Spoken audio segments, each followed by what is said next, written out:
starting in a couple minutes, so if you can all please take your seats, and we'll be getting going in 2 minutes. Thank you.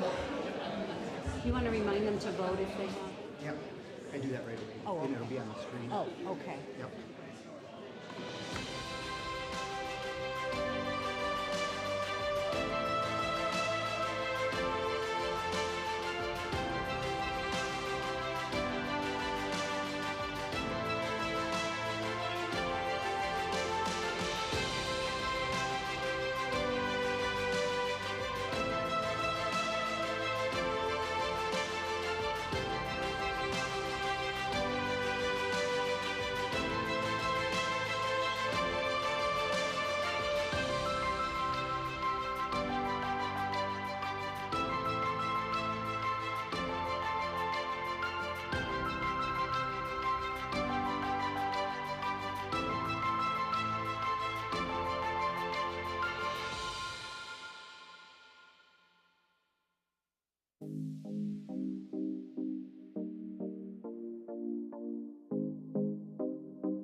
My name is Shane Boyer, and I'm a professor in the College of Business and Management.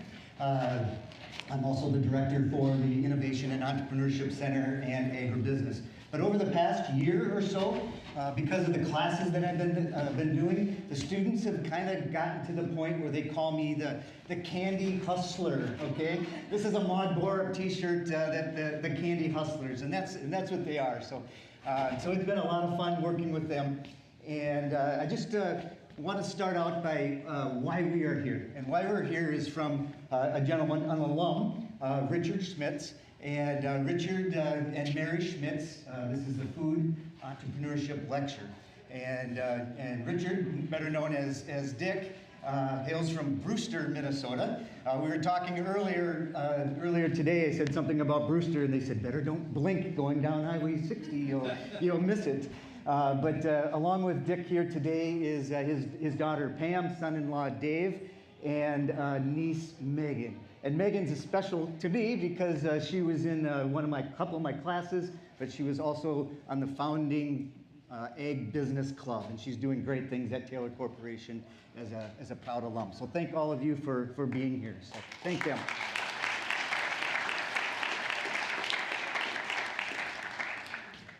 So Dick, back in 1964, graduated with an accounting degree.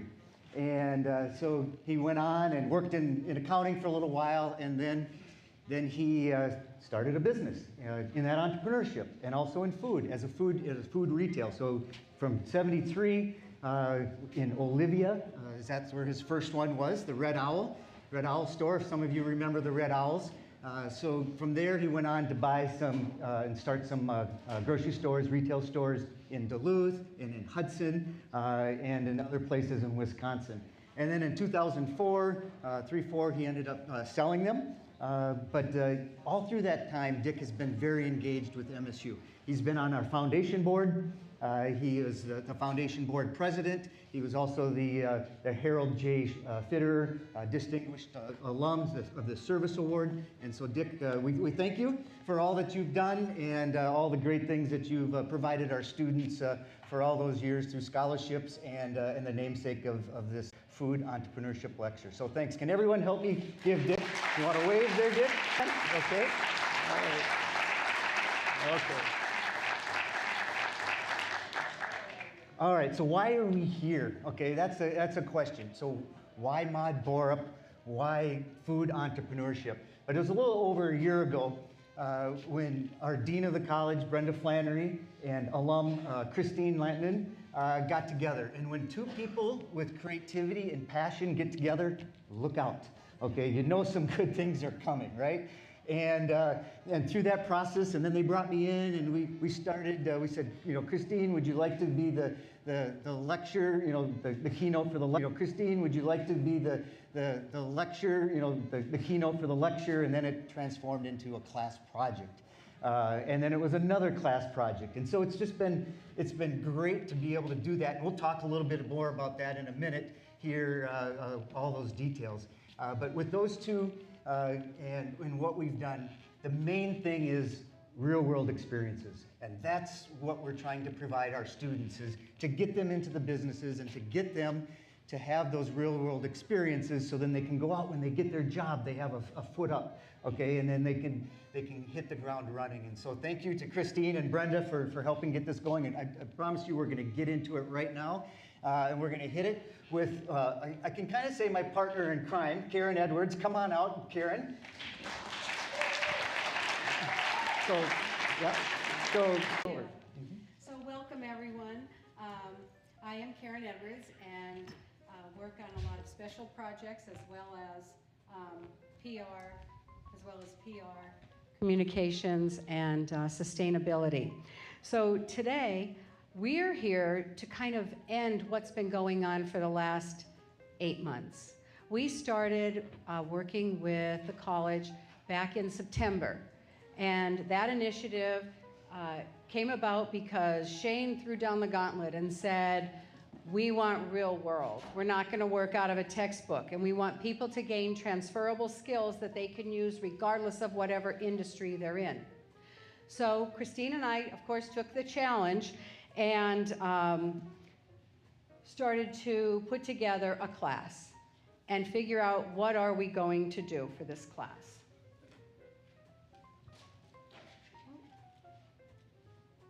All right. So who we are and why we came to the class is that we're local. We're about 30 minutes away in La Center. And Maud Borup has our largest manufacturing facility there. We also have a manufacturing facility in Plymouth and one out in Wisconsin, and we'll talk about those a little bit. And then we have our headquarters is actually in Plymouth as well. But we are the developers of candy, confections, and food gifts. And how did this all start? Actually started not with Christine. Christine is the new Maud Borup, but Maud Borup was actually a woman who lived in St. Paul, and she made candy. And her candy became so popular that she started opening a chain of stores throughout the Twin Cities. Now, this is back in 1907 when women did not have the right to vote, women could not have their own passport, and women could not work if they were pregnant. Yet, Maud Borup started her own company. So it says a lot about what a pioneer and what a gutsy woman she is. So enter our current gutsy woman, Christine Lantinen. And how did she get the company? Christine was working for a similar kind of food gift company. And she, on a Friday, was told she no longer had a job and got fired. So after she left that day, she went home and called the owners of Maud Borup. And they decided they were going to have coffee in the morning on Saturday. So they had coffee. And Christine loved the conversation. She loved the brand and everything that the brand stood for. And on Monday, Christine bought the brand and was sole owner of Maud Borup. How many of you could actually get fired on a Friday and own a company on Monday? I mean, it's pretty amazing to think of the guts it took to do something like that. So once Christine bought the company, it was $100,000 in revenue. And she went to the banks to get loans to try to start making candy. And all the banks told her is to get out. She's an unemployed person with no business plan. So she went out, and what did she do? She went out and sold $2.5 million worth of product in about a month. She took those orders back to the bank, and she told them, look at this. This is a viable company.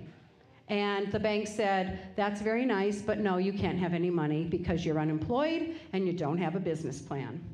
So her dad's friend, who she grew up with, put up his farmland as collateral at a bank and laid it all on the line because he believed in her. So either he lost the land or he was going to make some money off of this deal. And within 10 months, Christine paid him back. She's sole owner of Maud Borup, and she remains sole owner for the last 18 years. So.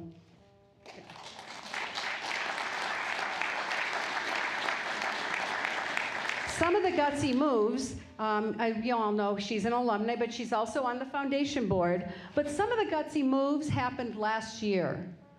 Christine, during everything that was happening coming off of COVID, decided that we needed to really segment our business into 3 key areas: chocolates, gummies, and cotton candy. But to do that, she really wanted to focus on those things. So what did she do? She went out and opened 2 new manufacturing facilities in 1 year.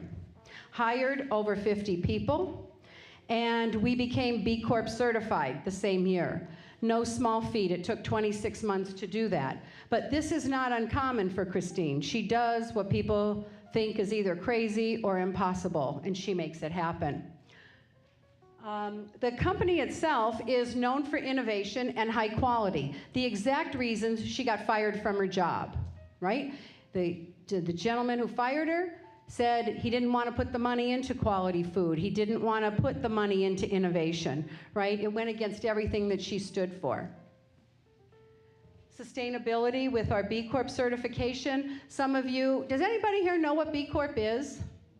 The reason you do not know what B Corp is because there are 213 million companies in the world. There are only 5,000 companies that are able to achieve the standards of B Corp. And B Corp really stands for balancing people and purpose with profit, with a focus on diversity and sustainability. Not a lot of manufacturing companies can do that. But what we have right now is a company that is 0 landfill waste. We have a 100-foot wind turbine that was installed to help supplement the energy at one of our facilities.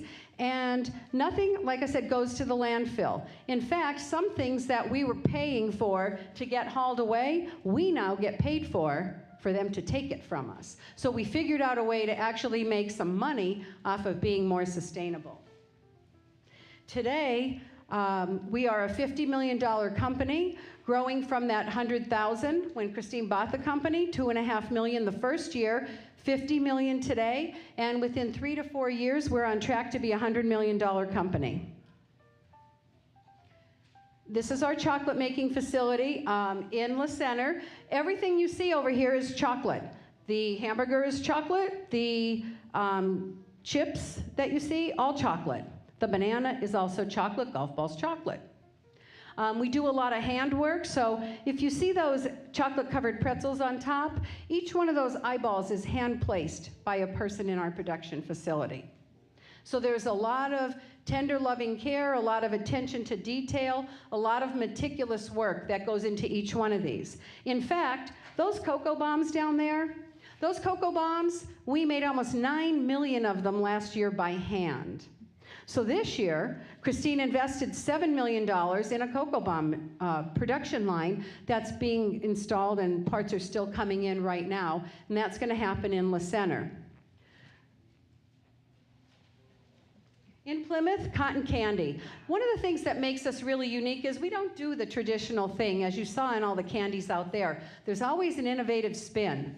And in our cotton candy, we have organic cotton candy that's vegan-friendly and gluten-free in really interesting flavors like dragon fruit and unicorn dream, not the traditional cherry and blue raspberry that everybody else gets. We would not do what anybody else does. And then gummies and soft candy. This was our newest acquisition out in Delafield, which is outside of Milwaukee in Wisconsin.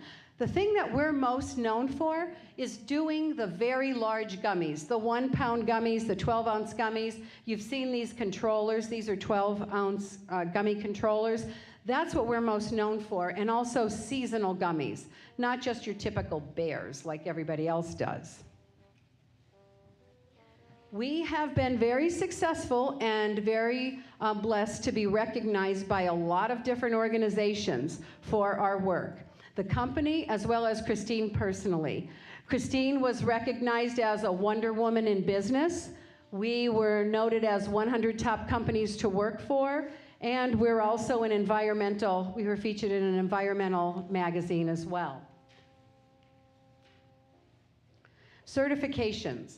Being a food grade facility, we're certified in everything, right, to make candy. But some of the things that are extra special about this is, Christine is also a 10-year Army veteran. So on top of being woman-owned, we're a veteran-owned company. And that is one of the certifications we have there, as well as Contract Packaging Association. And you wonder, what's that about? Well, we actually have very large companies that make chocolates that you all know, who actually send their business to us, and we make it for them. And we put it in their boxes for them. Nobody knows it's not being made in their factory. Our name's nowhere on the box, but we do that. The other thing, which was really ingenious of Christine, she looked at some of our equipment and said, it's not being utilized every minute of every single day. So she went out to In-N-Out Burger. Does anyone ever know In-N-Out Burger? It's a fast food chain. And she secured business that when that bagger that we have is not working on our product, it's making little bags of freeze-dried or dehydrated marshmallows that they give out when they sell a hot chocolate, so that we always have the maximum utilization of all of our equipment. Some of the media coverage we're excited about. Christine's been on the cover of a number of magazines, but we've also been in magazines you've probably heard of, like Martha Stewart Living, Better Homes and Gardens, and Women's Day, Parents Magazine, and also some industry magazines as well. One that we're really proud of is the Food Network and the Cooking Channel came in last year and did a program, a segment on their channel about us and how do you make cocoa bombs. So that was really exciting just to watch their process and then to see us featured on an international streaming service. And it's just been amazing for us. We've gotten a lot of good feedback about that. Some of our customers. So although you don't hear our name, we're out there. And sometimes our name is on the packaging and sometimes it's not. And the reason it's not is that they don't want you to know that they're not making it. So on the back, usually it'll say distributed by, and then at least we want our name Maud Borup. But Target does not want that. So many of the favorite day items that you see in the Target store are all made by us, but you'll never see the Maud Borup name. And that's really one of the reasons you don't know who we are, because we're not on packaging on every shelf. We make a lot of product for people that have it branded in their name. But you can see that all of these stores, you certainly recognize many of them. And so we're out there in one form or another. This was coming to our facility, and Shane's going to take it from here. The Candy Hustler's back. All right. So thanks, Karen, for all of that. And we're going to kind of tag team back and forth here a little bit more. So I'm going to stay out here and give Karen a nice round of applause for going over all of that. So like we said, we started out this last semester in the fall. We had 2 classes. And don't go too far yet. Yeah, okay. All right. So we had 2 classes, the agribusiness class as well as the IBE, the Integrated Business Experience class. So we had 2 classes. We had 27 groups of 4 students all competing to come up with the best idea. And that was in the fall. And then the 4 winners, they came on from there. So in the fall, we toured their company, and we went to the center, and you can see Karen talking to the students there. Here's Christine and Karen in class. And then there's the winners, one of the winning groups from last semester. So that was in the fall. Now into the spring, then we started a brand new class called Agribusiness Applied Entrepreneurial Experience. And so some of the students from that first class continued on to this semester. And so if you want to go on to the next slide, you want to get Gotcha. that? And then, so on this next slide, you can see some of the things that we did. Every Thursday, Christine and Karen zoomed into class, and the students learned from them, talked about pricing, talked about the flavoring and the molds and all of those different aspects. They're there working up in the test kitchen up in Plymouth. And there's Brad, he's doing the hand drizzle with that group. And then last week we made the front page of the Mankato Free Press with the article. And so that's kind of what's happened this semester. There's one other picture that's on that screen, and I need to really pause on this one. And it's the gentleman that's bending over here helping out with the chocolates. That is one of the oldest grad students. Gary Leslie was one of our alums and was on our College of Business Advisory Board, started a number of companies. He's down in Mexico, and I got this grant for agribusiness and said, Gary, why don't you just come back and be a grad student? You know, he's retired, enjoying life, and down in, I don't think he's ever retired, but he's enjoying life, and to come back to be a grad student, and yes. And so he team taught, and I learned so much in the class with Gary. So Gary, where's Gary? I don't know, he's here somewhere. I don't know, but I want to give a round of applause for Gary for helping out that as well. Okay. So we can go on to the next slide. So those are the 2 classes. So as Shane said, we posed the Great Candy Challenge. Oh, I'm so loud all the time I don't even know I need a microphone. I bet you all could hear it, right? So what we did was we came up with the Great Candy Challenge, and what we posed to the students is, we want you to find the next unicorn, the next thing that can disrupt the candy space in an aisle. We want them to define what that white space is and define how are you going to fill it to make something jump off the shelf into someone's cart, and all the things that go into making that happen. So we told them, think outside the box. There are no boundaries. You want to make people smile, but most of all, we want you to walk away with real-world skills that are transferable no matter where you go in life.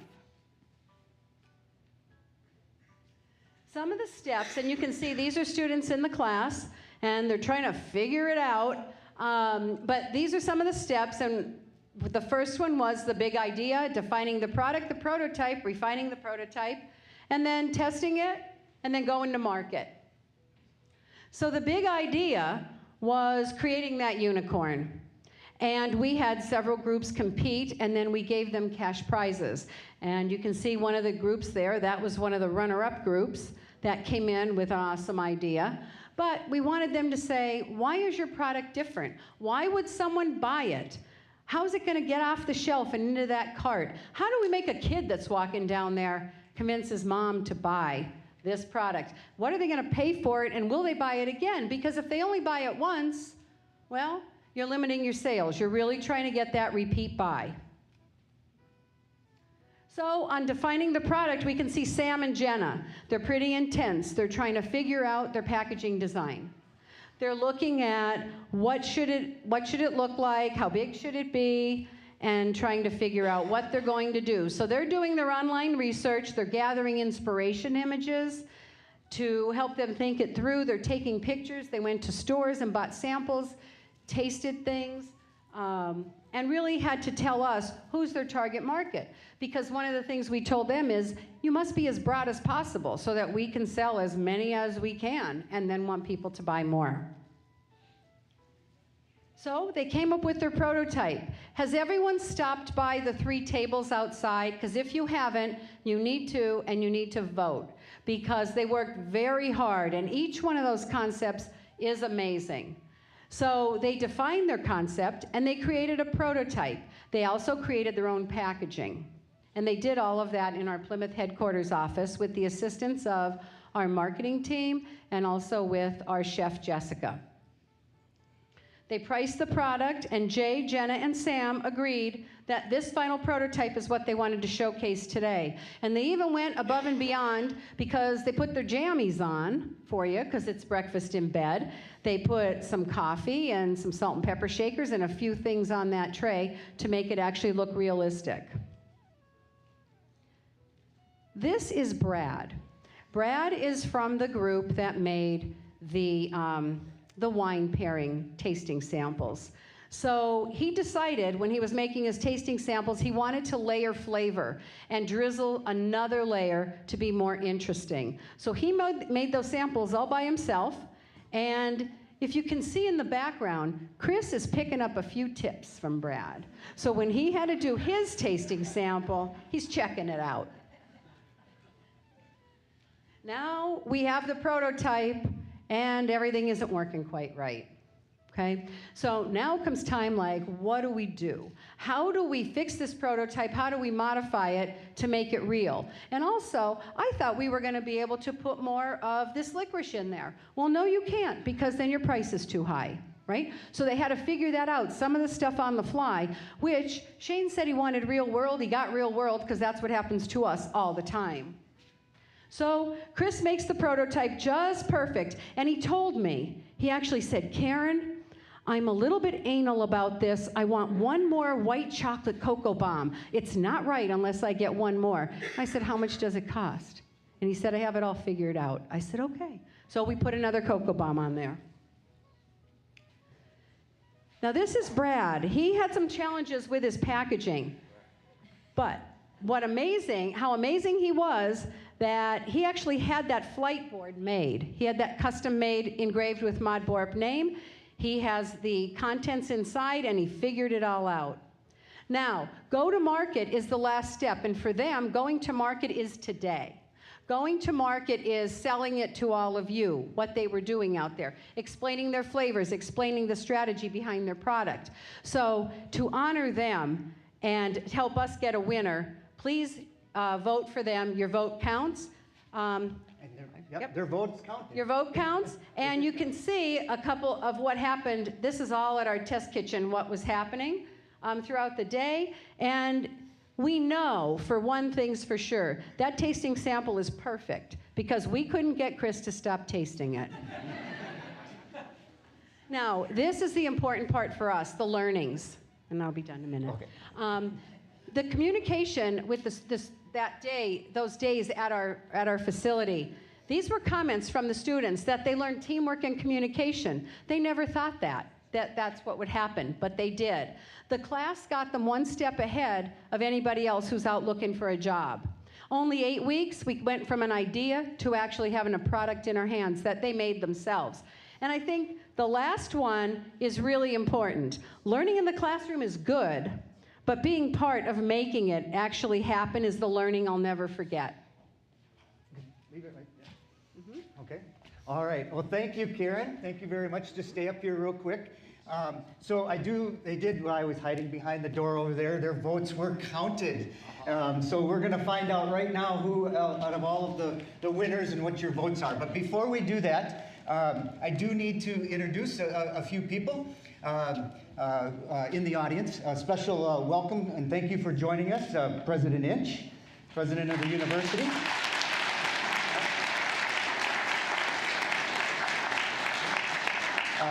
Vice President for Advancement, Kent Stanley. I know we have a number of faculty in here. The faculty, could you hold your hand up? Raise your hand, faculty. Okay. And one more, Dr. Megan Roberts is the director for the Center of Southern Center for Agriculture, and she is here as well. So thank you for being here. So after all the votes are counted, Ashley brought me the count.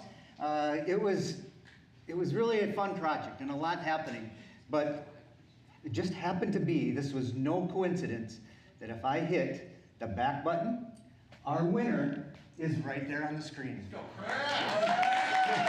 So, winning group, please stand up. Okay. Why doesn't the whole class stand up? The whole class, okay, all of you stand up. Okay. All right. Okay. All right. So. Yep. Okay.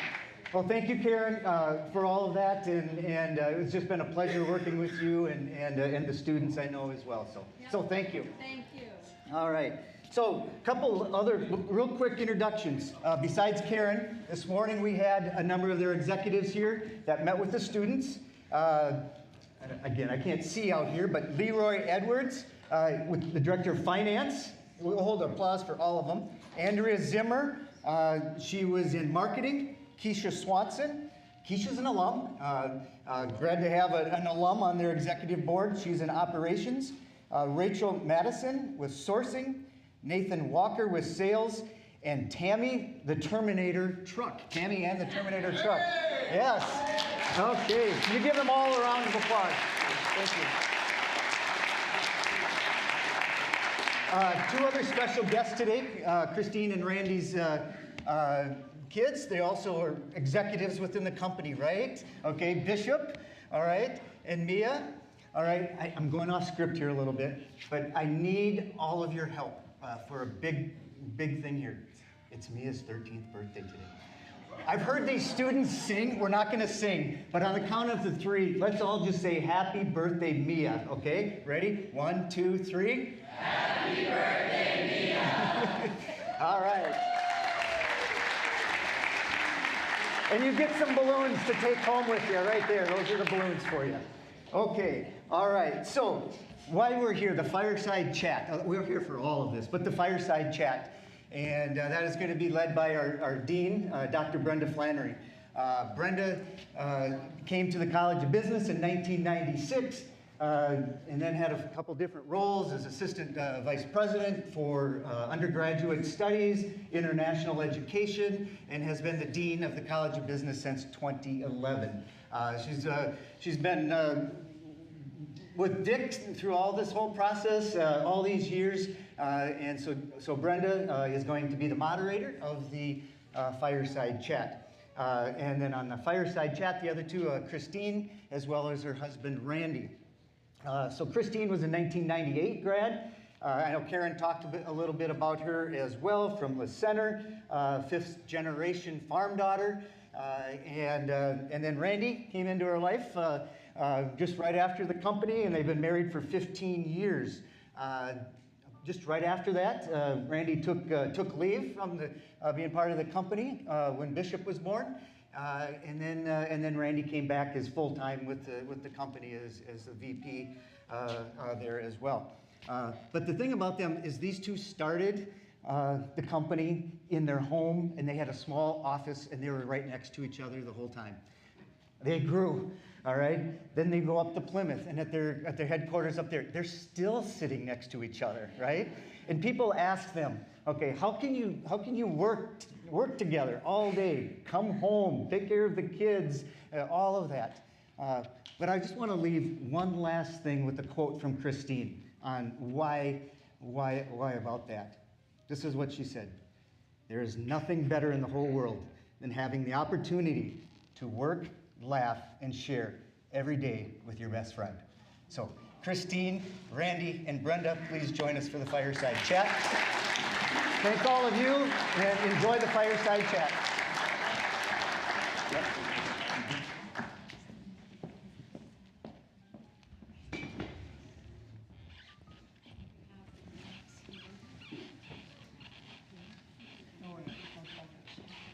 Can you all hear me on the mic? Here it is. Congratulations to the students on winning. Yours was a strawberry rose flavor? Awesome. Congratulations. What a great experience. And thank you so much, Karen and Maud Borup team, for such an amazing experience for our students. And indeed, a year ago, we were talking about doing this, and here we are. So this is pretty awesome. Thank you so much, Christine, for being here and for making this work. And what a great experience. I mean, you guys are amazing. I mean, seeing your smiles and all those photos, what a pleasure it's been, truly. So thanks for making it fun. And next step is what for the students now? I don't know. Is there? Do we keep going? Well, we have a prototype now, so we are gonna find a way to put it into finished packaging, finesse it a little bit, and then pitch it to a retail buyer. So that was our ultimate goal, is to walk away with a prototype. So now we have our selected product for that next step. Wow, excellent. Congratulations. And we're here with Randy. Good to have you up here, Randy. How you feeling? I'm feeling good. Awesome. It's been a long day. So we started at 9 o'clock, and it's been a long day for everyone. So I'm looking forward to the conversation. So Shane mentioned, Randy, that and Christine, that you two have definitely been doing this together. And what's a typical day like in your house? I hear laughter from my team. They know. I'm gonna let Randy take that one, I think. Yeah, I mean, what happens in our house kind of spills over into our business and our production floor and everywhere you can think of. I've got probably a half a dozen anecdotes about marriage and like what marriage is like versus being in a business together. It's very similar. Sometimes you start talking really loudly with each other and you're like, why are we talking loud? Are we excited? Are we mad? Are we, all those types of emotions that you would have happen in your daily marriage can definitely affect how you interact together at work. But it also it's really real. There's a lot of really great aspects about working with each other and being able to be really, really honest. Like we were talking earlier today in the classroom about how do you take feedback? And that's one of the most critical aspects about being in any community. So whether it's in a business or whether it's just in your community or wherever it is, if you're part of a group, you have to be able to talk really honest with each other about what your needs are and what you expect out of the other person. And you have to be able to reflect on that. And usually you might be offended at first, but if you give it a day, you sleep on it, and you think about it, and you're like, yeah, actually, they're right. I could be way better at this. And I was just kind of, I had reasons why that wasn't happening, but now upon reflecting, I can take that and I can turn that into a really big positive. And that's kind of one of the best aspects about being married and being in a business together, is that you can be really brutally honest with each other, and it helps you to grow substantially. And we've gotten to the point now where after 15 years of working together, there's like nothing shocking anymore, like zero. And it's actually super funny the way that you can work through situations with a big degree of levity. So, yeah, that's what I got. Anything you want to add? Yeah, I definitely think it's a different dynamic with a family-owned business, and that was something I wanted to really relate today. And your work does spill into home. I know, Dick, you probably felt the same way in your family business. It's a part of everything that you do. I asked the kids in the car on the way up here, I said, you know, how would you explain Dad and I's dynamic? And they thought for a little bit, and Bishop said, well, Mom walks around yelling, and Dad says, yes, I can get it done. So I'm like, that means I'm the visionary, and he's the implementer. I think that's what he was trying to say. You have to spin it into a positive. But yeah, I mean, they have grown up in the business and they know so much about it. So you don't keep like a separation between, like some will say, you know, a separation between family and work. It all melts, is what you... I think it does. I mean, as much as you may try to, our team is our family, truly. And we care so much about every team member. And it's that respect and, you know, like, I need you. Today, I need you. Like, we need each other. That I think comes from a really honest place of, you know, just working hard because you truly do care about each other as individuals. Yeah, and don't, as far as like needing each other or needing your coworkers, you don't ever want to take that for granted, because that's one of the things that is like one of the greatest gifts in life, is to be a part of something and to be needed and wanted. Sometimes it can, the trick of it is sometimes it can be overwhelming. Like, you need me to do this, I don't know how to do that. I don't know how to fix this problem. And that's where, you know, you can get agitated or upset because you don't know how to fix it. I want to, but that's where, you know, part of being married again, it becomes part of your daily, you know, ritual. Like, my list it's completely, like my to-do list is mixed up between home and work. It's like, you know. You make one list. You don't have two lists. No. You have it's one like, list. Stop, get softener, salt, check the pool chemicals, go get pool chemicals, and then like buy another factory. Let the dog out in there too. Yeah. Yeah, Randy, I mean, in our house, I had Bishop, on a Saturday, and I think I was back to work full-time Monday. So Randy took paternity leave and stayed home with him. How long had you had the company before Bishop was born? 2005. He was born in 2008. So 3 years. Yep.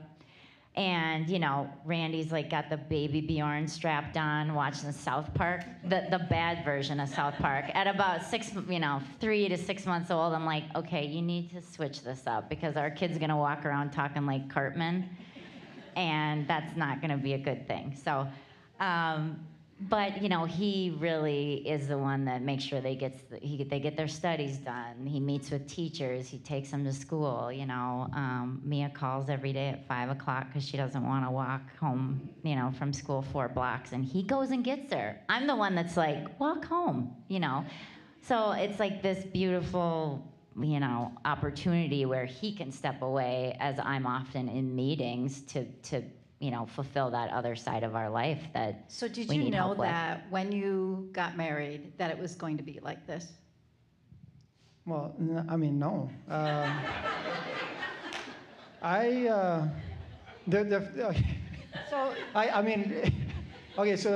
Like after our first date, we never really left each other. So, it was a good year and a half before we actually did something separately. Like maybe it was my brother's, when he was getting married, we did something. But the third day I met her, or I knew her, she came to my house. I was living with my brother at the time over in Robbinsdale, and she comes in and she proceeds to clean my room.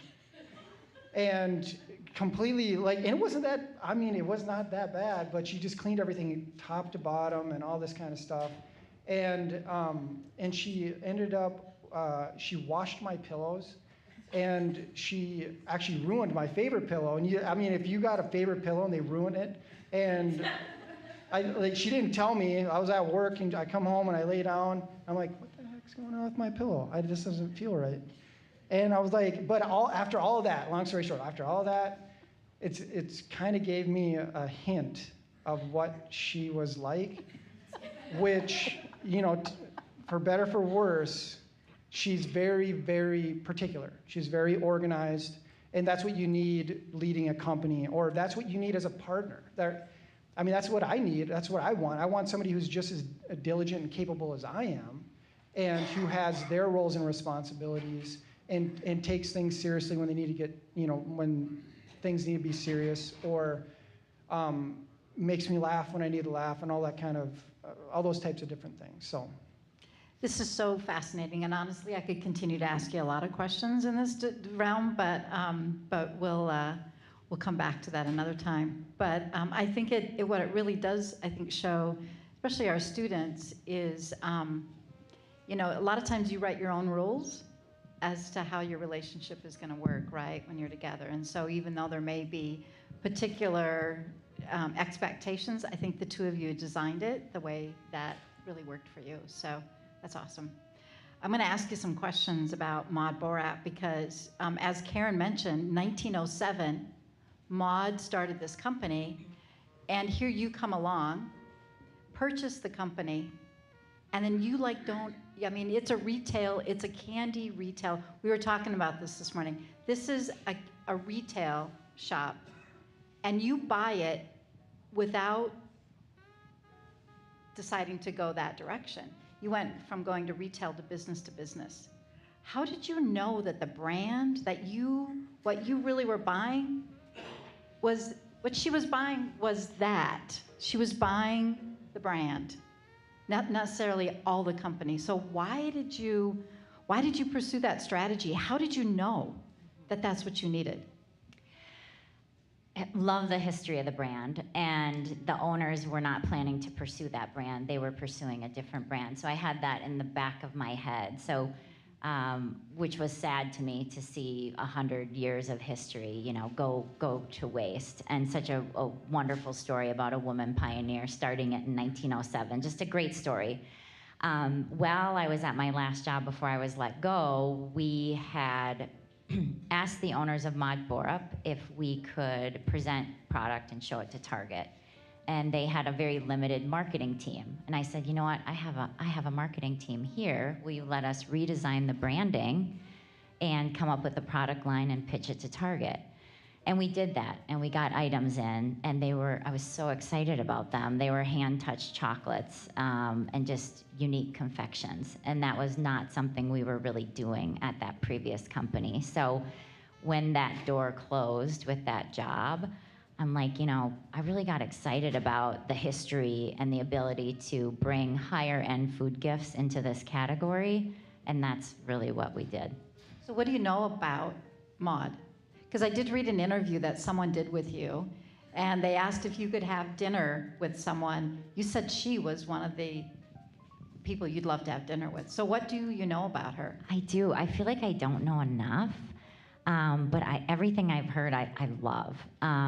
She was from one of the wealthiest families in the state of Minnesota, and she married one of the wealthiest men.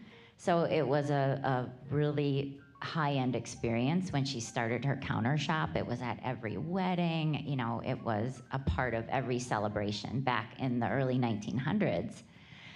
So you find pockets of people, Congressman Dean Phillips visited us, and he walks in the door, he beelines to me, and he's like, you have no idea how excited I am to be here. So was it his grandma that was Dear Abby? Right? Always had Maud Borup chocolates in the old traditional white box, like on top of the, freezer or fridge. And he, told stories of sneaking up there and stealing these confections. So that's the tradition that we love and want to hold on to. But, boxed chocolates in general aren't what they used to be, right? It's not as big of a category. But we had the fortunate experience with him he had told us his favorite chocolate, which was a chocolate-covered marshmallow, and our chef recreated the experience down to the box. And he was so touched by it. So, you know, our mind is always going, and we're always like, you know, do we bring back kind of that traditional box chocolate? But, you know, in seeing old photos of what Maud did, she was actually doing gifting in her stores. So You have old photographs. we have a ton of old photographs. So there was a chocolate toolkit. We came out with a chocolate toolkit. We find an old photo of a chocolate toolkit. I feel like her ghost is It's like kind maybe, of, yeah. I mean, you do kind of think the way that it all played out in me owning the brand did kind of feel like there was, you know, someone higher guiding me, because it felt like I was on autopilot and it was really meant to be my brand, right? And then just seeing it grow today and into something so much bigger, knowing it would have gone away, essentially. So. Wow, that's such a story, and you know, you bought it for $100,000, or it had Yeah. sales. No, I think it was at 30,000? 30,000. So I didn't have the money at the time. So I said, I'll pay you 2% of royalty over 3 years up to, was it $30,000, I believe? And I'll own the brand. So I think within that first year, I was able to fully own the brand because I paid out that money. And now you're 50 million, and you have aspirations of being 100 million. Do you worry, and maybe this is for both of you, do you worry about growing now so fast that you're going to, you know, lose the family feel, the history, some of that? I mean, and I would ask too, like, why? Why do you want to grow? What's the reason for wanting to grow? There was one point where I was talking to Christine probably like 8, 9 years ago. I'm like, you know, hun, we could just stay at like 10 million and, you know, 9 million in sales, 10 million in sales, and this is how much we make per year, you know, clear. I'm like, if we do that for like 15, 20 years, then we can just retire and sell the company for whatever that's worth, but we already have this other money in the bank. And she said, well, Randy, it doesn't really work that way. And so we talked about it, and she's like, you got to push to grow all the time. If you get stagnant, that is usually the kiss of death with a company. You have to push to improve, push to grow. Improving is equal to growth. Growth is equal to improving in a lot of senses. But then there's the people aspect too. One of the things that we're doing recently, that we've been doing a lot of, is we've been doing a lot of key hires. And I feel like after the last 2 years, especially after COVID, the people that we've been bringing on have been, it's wonderful. I love our office atmosphere. I love the people that we have. I love my management staff and my production staff. Like a lot of those things are going really well. But as far as the question of, do I want to continue to grow? In some aspects, yes. In some aspects, no, because growth also equals being uncomfortable a lot. And that's one of the entrepreneurship things. One of the things, a couple of the things about entrepreneurship is what is your level of risk? Are you comfortable being uncomfortable like all the time? Are you comfortable like not knowing what's going to happen, you know, sometimes? Because a lot of it is you make your decision and hopefully it works out the best. You know, like hopefully, and lots of times it works out half and half. It was half the way I wanted it to and half of the way I didn't. But the key is to keep moving forward all the time and having other pans in the fire all the time, so you can capitalize on those things if these other things don't work out. So that's kind of my thought on it. Yeah, when he talked to me about like, oh, we could retire in like 10 years, you know, that was probably 10 years ago. And I said, do you really want me in your business every day without having like work to be fully like invested in? I'm like, I'll be all up in everything you're doing. And then that's when he decided, let's keep growing. That sounded like the better option. But yeah, I'm like, what else are you gonna do, right? I mean, there's options to sell the company along the way. A lot of people grow it to sell it. And maybe we started there, and then as our kids got older, we're like, well, why don't we keep it a family business? There's so many amazing family-owned businesses in the candy world. It's just super fun. You know, you've got third generation owned, you know. Pearson's and some Yes, of them, yeah. And we love the industry and really enjoy the people.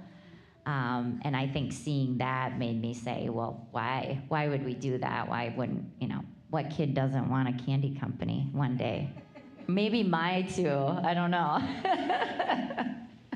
No, I think they're interested, and they worked in the company this summer, so look at them, all straight. Do you have a comment, Bishop? And certainly, Christine's,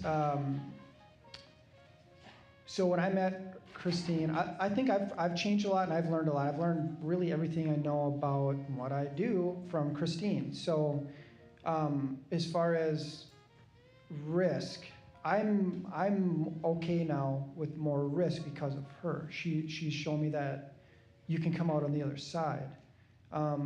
So I'm not, for entrepreneurs, you do have to take risks, and I'm not saying everything's going to turn out hunky-dory.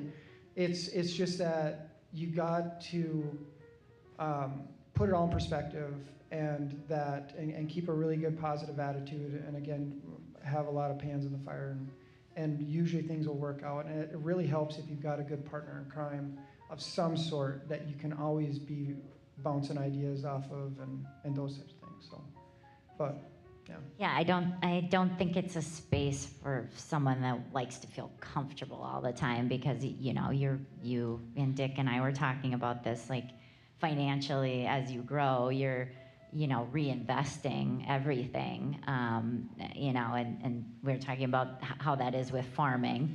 And you need to be with somebody that understands that and is on the same page, or that could become a really big pain point in your marriage, because that's a big part of running and owning a business. Well, I'm going to kind of continue down this conversation, especially around values. And you have two really key values that come out in a lot of what you do, your ecological values and your hometown values. And I think that's really interesting, especially set against your growth goals.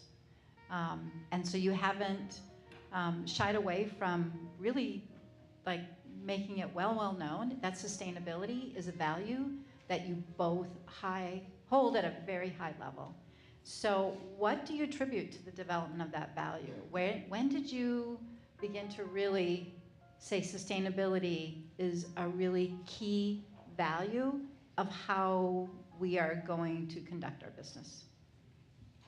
I think for me, it's been a core value, and that's, I think, where it kind of started, but it's not something you can do. From being on the farm? Maybe, you know, something else that you do feel just a connection to the earth and the environment, and what world are you leaving behind for your children and the next generation. I've always been highly conscious of that. Not sure exactly where it came from, but you know, as you have a business that grows and factories that, you know, you're not at every day, it's the implementation and the buy-in of the entire team to really make those things happen. So you're really having to, you know, sell it across the company, because not everyone feels the same way. And sometimes they think you're crazy, because it's like, what are we doing with these cans? You know, I walk into a factory like, why are we not recycling cans? You know, and it becomes a big thing. And so, and they didn't know, you know, so yeah, I think it's education, and it's, you know, Karen really drives, and Alan have really helped too in driving our sustainability goals, and, you know, down to putting cameras in at facilities that we're not at to see where things are ending up when we start to think like, oh, are these things getting recycled or not recycled? And just learning on our own to make sure things end up in the right places. It's also hard. Every city is different when it comes to recycling and garbage. So your standard can't be the same at every facility. So you have to learn the local environment and determine how to dispose of things or recycle things. So it's a project. I read somewhere that you have 30 sustainability practices at Maud. That's a lot of, so these are things that you say, these are practices that we're going to implement that are really about helping improve our planet. Yes, that list came from employees. So we put a challenge out to the team and we said, where do you see waste? And that started, probably 10 years ago. We sent that out, and it was, paper, a lot of common things that you're using every day. And then Paperless? No, we do have paper. We print on both sides, which drives Our my president would children like us to be crazy. paperless, so. Yeah. It's a big goal. Right. I think it's a great initiative. I don't think we use a lot of paper, but we still print as needed. So. Yeah, those are the things that we can control a lot better right now. It's a lot of work to keep track of all that. Believe me, between Karen, Alan, and Christine really heading that up, it's a lot of work to keep track. The other aspect about sustainability and of sustainability is retail packaging. So obviously we use a lot of plastic in our retail packaging. We use different printed papers and things like that. How are we going to be more sustainable on that front? If I could snap my fingers right now and just make it happen, I would. And I would have done it a long time ago. I think everybody would have. But a lot of those things are more of a reaction to what's available in the market and what consumers are willing to pay for, which is ultimately the decision maker. If a consumer is willing to pay an extra 75 cents for a $5 item to be like maybe made in America and made from a green material that you can put in an industrial compost, those types of things, then we will, as manufacturers, start switching to that. So that's one aspect is will the demand allow us to do that? The other one is we also need companies to advance their technology to the point where it actually is feasible price-wise. And that's no easy feat either. So it's something that we really want to accomplish, and we've kicked around doing a set, like a food gift statement with maybe 4 different food gifts in really good, like green material. So he's talking compostable, all compostable materials. So, Yeah. So for us, we buy what's considered the better plastics, like a PP or a PET when it comes to plastics. Those are able to go into the recycling stream. So everything coming out of our facility that's waste is ending up in a recycle stream, or it's getting compacted and burned to heat homes. So it's really degrees. It's a job that's never done, and you're constantly analyzing because technology changes. Sometimes, LGP is an amazing partner in this area that is a huge partner in La Center with compacting our garbage and burning it to heat homes, but we haven't found similar partners, let's say, in Delafield. So it's just ever evolving, and how do you continue to be better? We kind of started going down the route of really focused on like 100% recycled paper boxes. You have to protect the integrity of the product, and sometimes with a material like that, it's not as stiff, and you might, the product might look bad. But we've started digging into that pretty heavy, and then COVID hit, and it was like chaos and just trying to keep up with 70% growth. But definitely an initiative from a buying perspective that we want to get back on. Fair trade chocolate has been a more recent conversation of just another way of giving back to ensure the stream is a good one that you're buying from. I mean, it's really, it's never ending. I mean, there's just so much, but Karen pointed this out, and I have to restate it. You're one of only 22 companies in Minnesota that are B Corp, and that's a really big deal. There's 5,000 companies worldwide. Canada and USA were a little later to B Corp from some of the other European countries, but to have that certification really recognizes that you are really focused on people and the planet as you with profits. So it's a really high bar, and to be one of only 22 companies in Minnesota manufacturer at that is a really big deal, and something that really makes us feel proud, you know, to be able to feature you. The other really extraordinary thing is that you went back to your hometown of the center, not necessarily where, you know, other, you know, CEOs might think to place a manufacturing facility, but place really matters to you. Being part of the community that you grew up in is really important to you. Like, where did that come from? Why is place, Definitely. that place, so important? I'm thinking Tammy and Keisha. They still here? I hear her laughing in the background. They're waving. I think it goes back to it is family to us. You know, Tammy was our first employee in La Center. I don't know if you saw the truck out there, but we named it after her. It's called the Taminator. I mean, we have fun together. We all work really hard, but we also have a huge amount of respect for each other and like to have fun. So we knew we wanted to get into manufacturing. We started out contract manufacturing, looked for a building for probably 3 years, our first building, and just, you know, we weren't sure if we wanted to be in the cities or out of the cities, and we lived in the cities at the time. And my dad called one day and he said, "Chris, I found your building." And he's like, "It's in La Center. It was a countertop manufacturer. They went out of business, and I think this is it." And I came down that weekend, peeked in the window, and I'm like, "Yep, this is it." And we actually bought that facility, not knowing that my dad's farm butted up to the back of the building. So, but being in La Center has been absolutely amazing. Just with us not being there every day and having such an amazing team that is, you know, watching over everything happening and just taking care of the other team members there. I'd hate to say, I don't know if I could find such a like special thing in you know, another town, because we're building those relationships elsewhere, but they've just shown the value of community. And you know, they've built their own city there. They've built their own team, and it's their house, and I go down to visit it, but they're running the show every day. So it just makes me proud of everything that they've built there. So Excellent.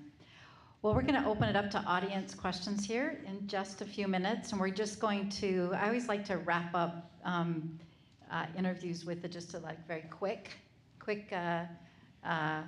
back and forth. And so I'm going to see how the two of you answer this. Your favorite things. I read in an interview that one of you is the magic and one of you is the money. Who do y'all think is the magic and who do you think is the money? Or who's the eye candy? Who's yeah?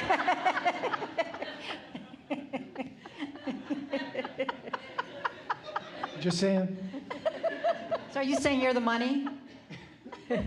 And you're the magic? well, it started that way when there was only a handful of us. So yes, one day, well, actually, yeah, when he came on full time, I think I put a ruler down the middle of the office and I printed off 2 pieces of paper. One said money and one said magic. And I hung magic above my desk and money above his. And I said, okay, look, this is how it's gonna work. This is our lanes. I'm gonna go out and sell it. And then once I get the purchase order, you're doing everything from there. And that's how it started. And it's like he had to figure out how to manufacture, ship, invoice. Although, I mean, that's magic right there. Yes. Manufacturing yeah, that is magic. Literally. You're both magic and you're both the money. Yeah. Now, I think Leroy's money today, but yeah. Sweet or savory? Both. Yeah, like chocolate-covered pretzels. Is that like that's the best? Or like a chocolate-covered graham cracker. Yes, awesome. I would agree. Both. Okay. Yep. So no ors here. So you make a lot of different types of candy, but it seems like you have 2 kind of like you have chocolate and you have cotton candy or chewy. One of the Sugar other. candy and chocolate. Yeah, Yep. sugar candy and chocolate. Do you have a favorite? I'm more chocolate than sugar candy. I love dark chocolate, and the dark chocolate covered potato chips that have been floating around the office are like Are just those yours? the You have dark- naughty, naughty lately. We're working on launching them. You're working on chocolate-covered potato chips. Yeah, and I've been taking them and dipping them in peanut butter, and that's just ridiculous. So I'm working on something in my head, how to make that So happen. does everyone work on product development, like in the company? Like anyone can bring an idea? Yeah, it's a free for all. I mean, yeah, if you're game, you can totally come up with ideas. All we ask is you pitch it by like myself or Christine, and maybe some of the salespeople, maybe Rachel, just to see like what their initial thoughts are. But Christine definitely, where I spitball ideas like all the time. Some of them are so stupid, and some of them are awesome. But she's the one who tells me if they're stupid or awesome. So, and it helps. Okay, morning person or night owl? Oh, definitely morning. I love sleep. Like this morning Night owl. I had to get up at 6. I know, so it was awful. Yeah. I'm tired. I need like 10 hours of sleep. I'm not kidding. It's pretty ridiculous. And last one, beach or mountains? Beach. Beach. And I think you have a family vacation coming up on the beach. Or we have like 4-day countdown. I Yep. think we're at to Awesome. Mexico. Yep. Well, I sure appreciate you being here. Let's give them a round of applause. Awesome.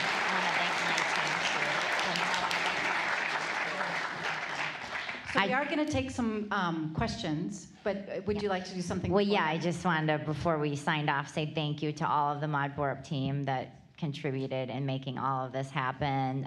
President Inch, Vice President Stanley, thank you for allowing us to do this. Shane, Gary went way above and beyond to get the students to our factory, to get them to the cities. I think it was educational for us and just all around a true pleasure. So thank you again.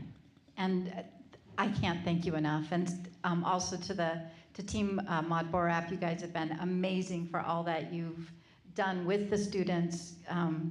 Boy, Karen and Chris. Did I forget Karen? No. Well, but I just all the time that you've given, it's been amazing, and to all the faculty and the staff that have been part of this. We too have an amazing team that absolutely is a joy to wake up and work with every day. In fact, our marketing and communications team, I see Jen in the back. Jen Cucurulo is amazing. She has done so much work for this project. Thank you so much, Jen. Agree. Yes, thank you for so everything. much. And I think Ashley, it's hard to see but I think Ashley is standing next to you. Ashley's our marketing director for the Center for Innovation and Entrepreneurship. Thank you so much, Ashley. I saw your picture, so I can tell you even went to the tasting lab. So awesome. Thank you so much for all your work. And I believe some of your team members, I'm not sure where they are. They're standing in the back. They've been doing so much work today, and so many of the posters, they helped design those. So I just have to say thank you so much for making this an amazing day.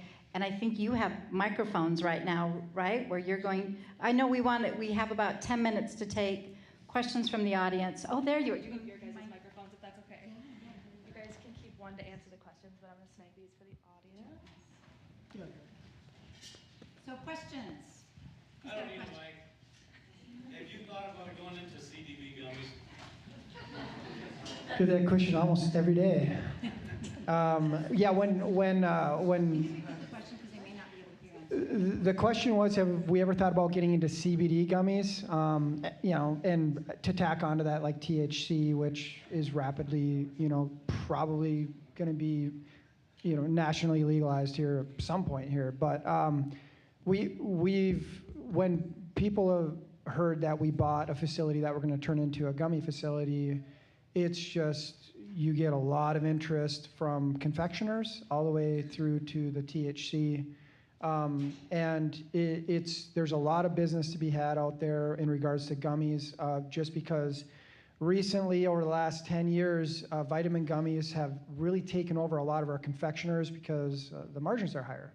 So they've allotted a lot of their line time to that. So then the people in confections like ourselves have a harder time getting what we need. But yes, there's a lot of interest in THC edibles, THC gummies especially. So we don't see that in our future, just because we're sticking strictly to confectionery and kind of simplifying that way. And we do have plenty of opportunity and plenty of business in regards to that. So. Other questions? Raise your hand and someone will come to you with the mic. Other questions? I actually can ask a question. I'm already over here. If you had one piece of advice you could give to all of the young business professionals in this room, what would it be? Each of you. Okay, so like if let's phrase it in like what am I looking for in somebody that I want to bring into my company, especially young people. What I'm looking for is some fortitude and grit, some where it's not like when the going get tough that you guys get going. What I'm looking for is being able to handle some pressure. Coming out of college, especially, you've gotten some pressure in college. And I'm speaking from experience. But then you get out into the real world and you're like, this is the real world. I mean, it's real. And a lot of it is great, but then you're gonna have some bumps in the road, especially at work and dealing with people.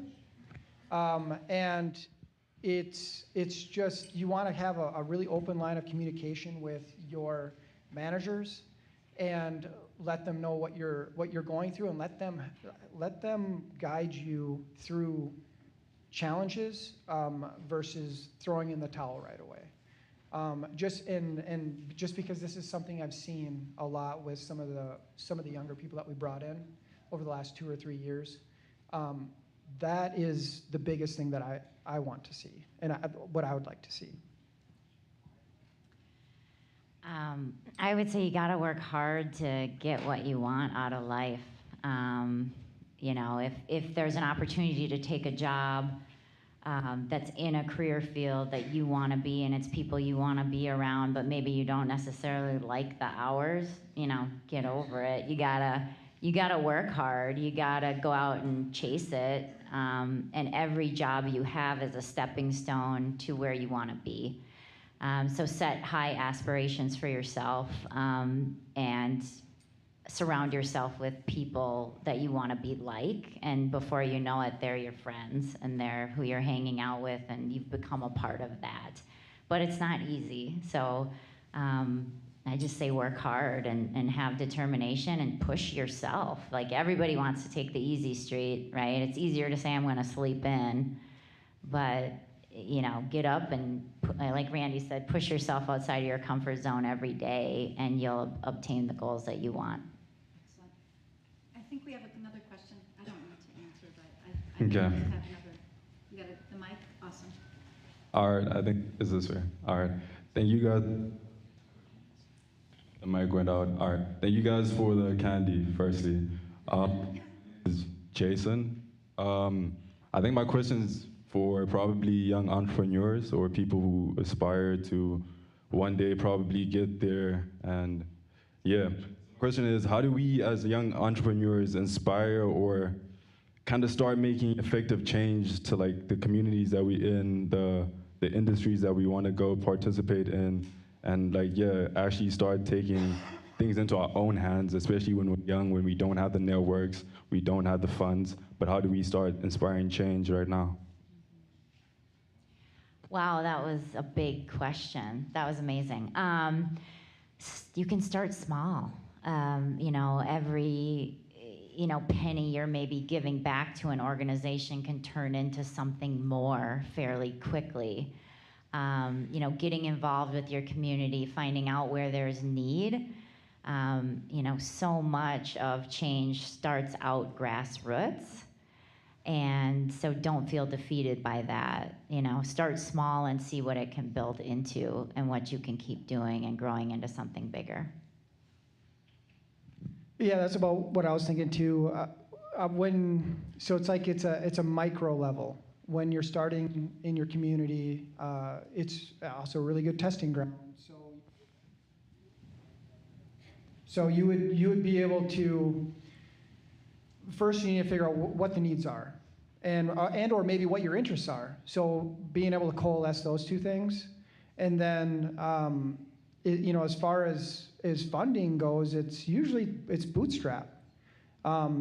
You can either bootstrap it, which actually technically is probably easier sometimes than going out and finding investors. When you go out and you find, and the other way is when you go out and find investors, there can be a whole litany of things that are big challenges with working with investors and control. Yeah, and it still is going to go back to, do you believe in yourself? Do you believe in what it is that you're doing, and continuing to move that bar forward further and further? But I guess you know, as far as the funding is concerned, that depending on what the idea is, that's going to be your biggest challenge, and that's knocking on every bank, putting together your business plan, seeing if you can make any of those things happen, talking to friends and family, and then, or bootstrapping yourself, or a combination of all those different things. Excellent. Other questions? Do you have any other questions? We're getting down to the end. One last call for a question. I think Paul has a question. Do you have your hand up, Paul? You want Paul to ask you a question? I'm messing with him, sorry. Any other questions? Well, can I grab the mic Yes. from you? I really want to thank all of you for coming. This has been amazing. Of course, without a doubt, let's give Chris and Randy a huge round of applause. Thank you so much. Amazing. Thank you for everything. And I have to thank our friend Dick Schmitz for sponsoring this event for over 20 years. We wouldn't be able to bring this to our community without your vision and your support. It was great to have your family here today too, but from the bottom of our hearts, thank you so much for all that you've done for us. Thank you. Thank you. Thank you everyone for being here. Drive home safely. I don't know if there's any candy out there to still grab on your way out, but if you didn't get something, please do. And thanks again.